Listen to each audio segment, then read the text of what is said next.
Most of the physicians that talk to people tell them what they think they know. They don't realize that it's a metabolic disease. It's not a genetic disease.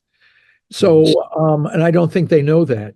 They haven't been trained. The field, majority of people in the oncology field are not aware of that. And it becomes clear when they discuss this with their cancer patients. So if a person doesn't really know something, that would be lack of knowledge, not related to actually lying like these politicians do.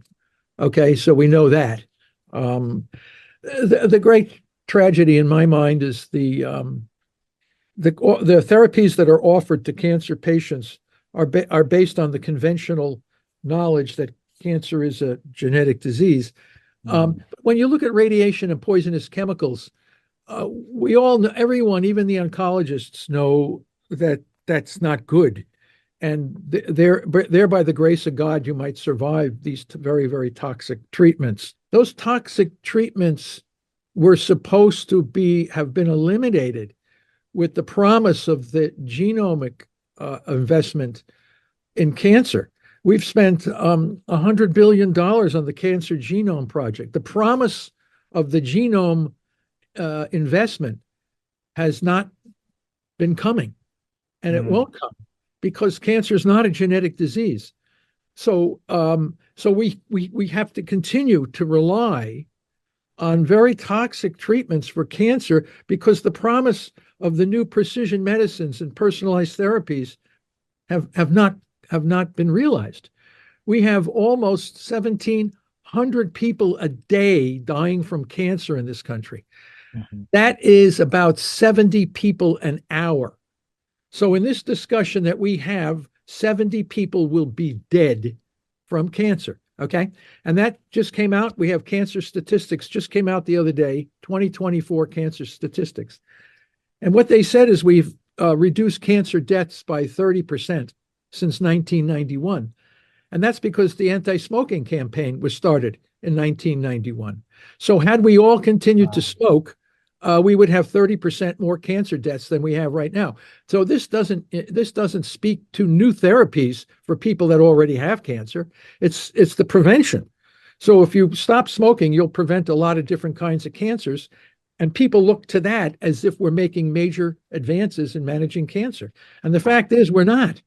It's an abysmal disaster. It's probably goes down as one of the greatest tragedies in the history of medicine. And it's not, and nobody's lying to anybody. They just put all their eggs in a singular basket, and that basket happens to have a huge hole in it. And we're not getting the benefits of all the billions of dollars that we have invested in this disorder. And that means, so the theory under which the disease is viewed and managed is incorrect. It's a metabolic disorder. And once you realize that, we'll be able to drop the death rates by 50% in 5 years. But you have to overturn a monstrously powerful system and paradigm. And that's not going to happen anytime soon. You have two kinds. You have somatic mutations and you have germline mutations.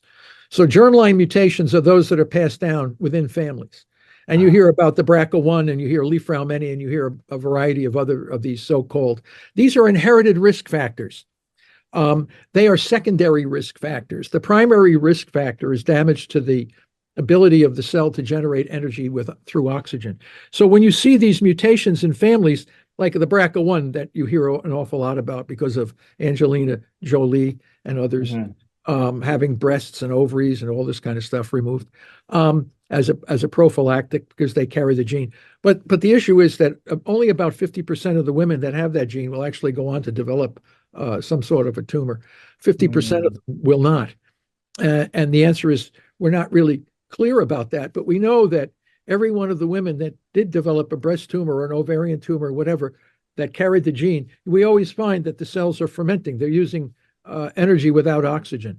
So we know that's the common link for all these different cancers, whether it occurs sporadically or through the germline. So when we hear about cancer as a genetic disease, that comes from the theory that somatic mutations cause dysregulated cell growth. So you have to say to yourself, what is this? What is cancer? It's cell division out of control. dysregulated cell growth. What causes that? And the answer according to the National Cancer Institute, and it's gene mutations in a variety of different targeted genes. But we and others have shown that those mutations are not the cause; they're the effect of damaged energy metabolism. So the mutations are effects; they're not the cause. So if you're constantly chasing effects, the outcome is never going to be optimal. And when you have, we're targeting this gene and that gene, all of those are downstream effects. They're not the cause. So this is why the field is locked into this perpetual problem where you hear all this, but cancer is out of control. When you have 70 people an hour dying from a disease, this is an out of control situation. And it's not, and it's going to stay out of control as long as the field continues to put energy into all these gene mutations, and then you have the immunotherapies, which you hear about, Keytruda, Opdivo. That's all based on the somatic mutation theory of cancer. And if the theory underlying the disorder is incorrect, those drugs are never going to be optimal in managing and reducing the death rate. That's what I want to know. Can you reduce from 1,700 people a day to 800 people a day? That would be a huge advance. If you did that in 5 years, you're on the right track. So, right now, the system, it does not acknowledge that. They have no clue. Not all of them, of course, but most oncologists, when you tell them it's a metabolic disorder and you can manage it using diet lifestyle issues, they say there's no evidence to support that. And the evidence, they don't read the evidence. Well, it's one thing, and it's another thing. If you don't read the research material and understand it, then you remain ignorant of the information. And there's no way. And you're not trained in medical school to know this. You're trained that cancer is a genetic disease. You go to the National Cancer Institute website, everything's cancer is a genetic disease. And you feel like, well, there's nothing I can do about it. I've inherited these genes and it's out of my control. That's wrong. Everything is, you have a lot of control over this disorder. It's just that you've been made to give an opinion that's not supported by the new science. We all know about physical toxicity. The reason why people fear cancer is because they don't want to have to lose their hair and vomit and die and all these. We call those physical and mental toxicities. But we also have a new form of toxicity called financial toxicity. So you can't believe how many folks in this country that aren't well off are more or less living paycheck to paycheck, and then they get hit with a cancer bill for $30,000. It causes families to disintegrate. People commit suicide. It's a tragedy of monumental proportions, and it's called financial toxicity, and it's just as deadly as some of the physical toxicities that we're associated with. So why should drugs that don't work for so many people, you should charge people only after the treatment works. You should never pay up front for any of this stuff. If it works, then you should pay. You should have some sort of a payment system. The longer you stay alive, the more you pay. You shouldn't pay $30,000 and then in a year you're dead. It doesn't make any sense. So we need to change the way we view how successful are the treatments. You go to the physician. He charges you a surgical procedure. Okay, some of this is expected, but a lot to be charged for drugs that cause you to have your hair fall out, your gut destroyed, and all these other horrible things. Why are you paying all this money for something that's causing you harm? Yes, and there's a huge industry associated. The cancer industry is known to be one of the wealthiest. I mean, they make billions of dollars on these drugs. But I don't think people would mind it too much if the drugs actually worked. Why we got, as I said, we got 70 people dying this hour that we're speaking, and many of them have taken some of these drugs. So and they fail one after another. And not only that, if you do happen to survive, and believe me, there are millions of cancer survivors who have survived the so-called standard of care, but a good number of those folks now suffer from digestive, hormonal, mental, all kinds of physical ailments that actually reduce their survival on the planet. And you die from other things oh, you were cured of your cancer, but now you die from heart disease, and you die from bone density issues. You die from all these other things as a secondary effect of being treated with very, very toxic approaches. So, and that's what people don't want. They would like to be treated for their disorder with something that's not going to be harmful, that actually makes them their outcome better. And this is what we published, this Press Pulse, where we gradually degrade the tumor slowly as we enhance the health and vitality of the body. There should be no hair loss. Anytime you see a cancer patient that's bald, why that person is bald? You're trying to kill the tumor cells, not the hair follicles. Right. I mean, let's be honest. I mean, you get off-target effects. You shouldn't have off-target. We specifically kill tumor cells by taking away the only fuels that they use to survive, which is glucose and glutamine.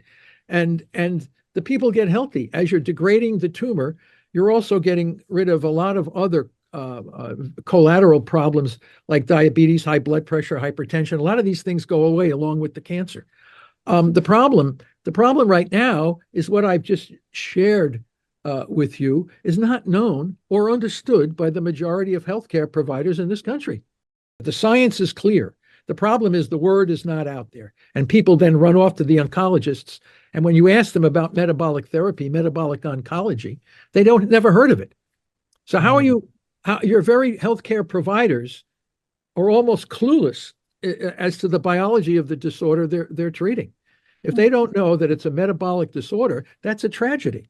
Minimal exercise. The obesity epidemic has now replaced smoking as one of the highest risk factors. If you have type 2 diabetes and you're obese, you're at super high risk for cancer. This should not be a mystery to anybody.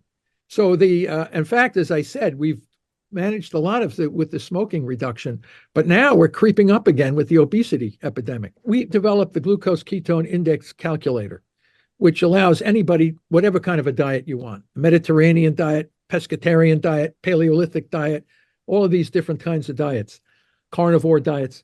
You look at your glucose ketone index, and that tells you what level of nutritional ketosis that you're in.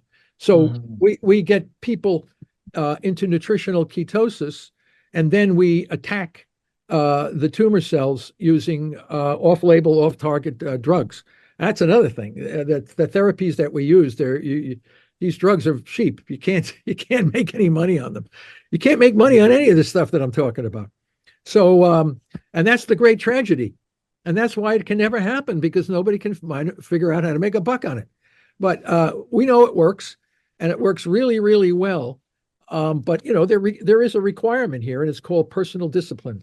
Yes. You have to have some level of discipline to get your glucose ketone index, yes, which could take on a very low carbohydrate diet, and you can use any kind of a low carb diet you'd like. It might take 14 days to get into a GKI.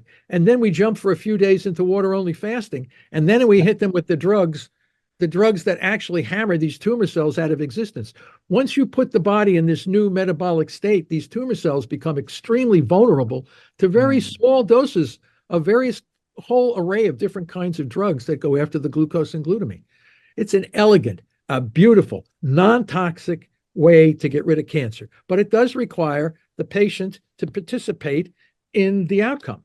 You're not just going to sit there and have some part of your body irradiated or chug down some sort of a toxic poison. This is a patient participatory activity.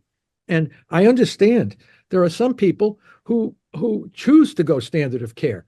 They don't want to take charge. And there'll always be an avenue for those guys. If you want to be irradiated and this surgical mutilation, removing breasts, it was already shown years ago that there's no redeeming survival advantage from a lumpectomy versus a mastectomy. And yet the evidence is published, yet the poor women are being mutilated. There's so many ways to go about managing this disease in a ways which are different from what's going on in most of the clinics today. Glucose is measured in milligrams per deciliter. Ketones are measured in millimolar. just get your blood sugar and push the button, boom, on the meter, and it gives you the ratio right there. You don't have to get a paper and pen or use your brain to do the ratio calculation. Okay. So it just, people know, oh, look at my GKI. We're not 100% sure that ratio will always be an accurate indicator of your present status, because there can be some really strange metabolic things happening in a person's body. So there's always other measures that should be looked at along with the GKI. It's not to be looked at alone as a simple entity. You have to look at the blood work. You have to look at all the metabolites that are also in association with that. And you start to see the overall physiology move closer and closer to what would be considered ideal health. At the same time, the person has a tumor, and yet the body is in ideal health. And the tumor now is going to be absolutely, you have a chance to really rip into those cells and kill them with various dosages and timing of these drugs. This is the future. This is the management of cancer if we want to stay alive from this disorder. It's hard, as I said, get your GKI down. Any food that brings you into a low GKI. Okay. So you just take the meter, the Keto Mojo or whatever, and measure your GKI. And it'll tell you right away what you can and cannot eat. It'll tell you right away the best or the worst food to eat, because you'll know your body is telling you. And that could differ from one person to the next. Eat a big donut and see what it does to your GKI. If it makes it go through the roof, don't eat the donut. It's not that mysterious. When you don't eat food and carbohydrates, insulin naturally goes down. Carbohydrates that trigger for having insulin-like growth factor, and all these other things. So when you don't eat for like a week or so, you become very insulin sensitive. And that's Averta Health with Jeff Volek and some of the other individuals there cure type 2 diabetes, just doing water-only fasting and calorie-restricted ketogenic or low carbohydrate diets. Now, the other thing with cancer, it's very hard sometimes to get into these low GKI zones, because the treatments that you take, like radiation and chemo and some of this, puts a huge stress. The body knows it's under tremendous stress, and it releases corticosteroids, which elevate blood sugar. So you're battling, you're trying to stay massively healthy at the same time you're being abused, as opposed to someone who say, oh, I was just diagnosed with cancer. I never knew I had it. I felt pretty good, other than they found something and now they want me to. In my mind, that's the time you go on the metabolic approach, get your GKI really, really low, and then see what the non-invasive scans start to show. And if you start to see the scans and the intensity going down so the cancer cells are now being compromised by the whole change in the physiology of the body. And then again, if you can shrink it down so it's really small, yes, a surgical debulking can potentially cure you, or even a shot of radiation on a small area without disturbing too much could possibly cure you. There's a lot of strategies that we can get into the zone where we can bring the beast down to a manageable level, and then you can possibly use an immunotherapy to kill off the few surviving cancer cells that were resistant to the metabolic approach. So there's so many new strategies for managing cancer to keep people a lot healthier and with a higher quality of life. This will come. This is what I just told you is the future. It's just that it's not known by a lot of people. That's all. We've interrogated the cancer cell. Here's what we do. We take these tumor cells and we put them in saline, which is a salt solution. No fuel, nothing. And then we see how long it takes them to completely die. Without fuel, remember, without energy, nothing can survive. Energy is everything. The whole cancer issue is energy, energy, energy. So how do you know what a cancer cell needs to survive? You grow it in salt, and then it dies. It dies. And then we add stuff back, one at a time. And we find the things, and all of a sudden, you add glucose back, boom, this thing starts growing again, even in the salt. Okay, so then we add each amino acid back. And we found out that the amino acid glutamine, together with the sugar glucose, is the most robust driver of dysregulated cell growth. There are other amino acids. They can play a minor kind of a role, but nothing like glutamine. Now, targeting glutamine, you can't do it very effectively with diet. Vigorous exercise can lower glutamine levels, but you need drugs. And in our mind, those drugs are parasite medications, okay? Because the parasites and the sugar, the parasite and the cancer cell use common metabolic pathways, if you can believe it. So you bring the patient down into this new super healthy state, and you go after the glutamine and the glucose simultaneous. Unbelievable. You probably can't appreciate how powerful what I just said to you is until you actually see it yourself. And the problem is most people don't see it, and they think, oh, what food can I eat for glutamine? No. You got to use it. You can get it down, but you can't really get it to below this like threshold. Once you get it below that threshold, don't forget, these tumor cells have to have a lot of fermentable fuel. They're not energy efficient like our normal cells. Our normal cells can live on the most minuscule amount of nutrient in the environment and still be healthy. The tumor cell has to have a buttload of glucose and glutamine. Once you go below a certain threshold of levels, these tumor cells, they up and die because they ran out of energy. So that's the whole strategy. Simultaneously cutting off the two fuels that drive the dysregulated growth, while at the same time transitioning the body to ketones, which we evolved to burn in times of fasting. Okay, tumor cells can't use fatty acids in ketone bodies. Yes. So you starve them. They're marginalized. They're weak. They have all these genetic mutations. Sure, they have a lot of mutations. That prevents them from adaptability. So unless you understand evolutionary biology like we do, you might have difficulty understanding how we put all the parts of the puzzle together to get the outcome, and understanding how these cancer cells have deviated from the way we understand biology and biochemistry to work. And once you understand that, these cancer cells are sitting ducks for all kinds of attack that's not harmful to the body. I'm always saying, prove me wrong. Show me a cancer cell that can live without glucose and glutamine. I've been throwing that out to the field for a long. Nobody shows me. Whatever you're eating must be nutritionally balanced. And what I mean by that, you cannot be deprived of macro and micronutrients in whatever you're eating to keep your normal cells healthy. But whatever that is, again, it comes back to measure your glucose ketone index, and then you'll know. Now, fruits are interesting because when I worked in the epilepsy field for years and years, we would manage children on metabolic therapy, ketogenic diets for months, and then they would take a bite of some sweet thing like an orange or an apple or orange juice, and they, within a very short period of time, would explode into an epileptic seizure. So it was quite clear how fast we could remove the suppressive effects and have the outcome. With cancer, we don't see that. But when we were working with epilepsy, we realized that grapefruits had an opportunity to maintain good vitamin C, but not jack sugar up too high.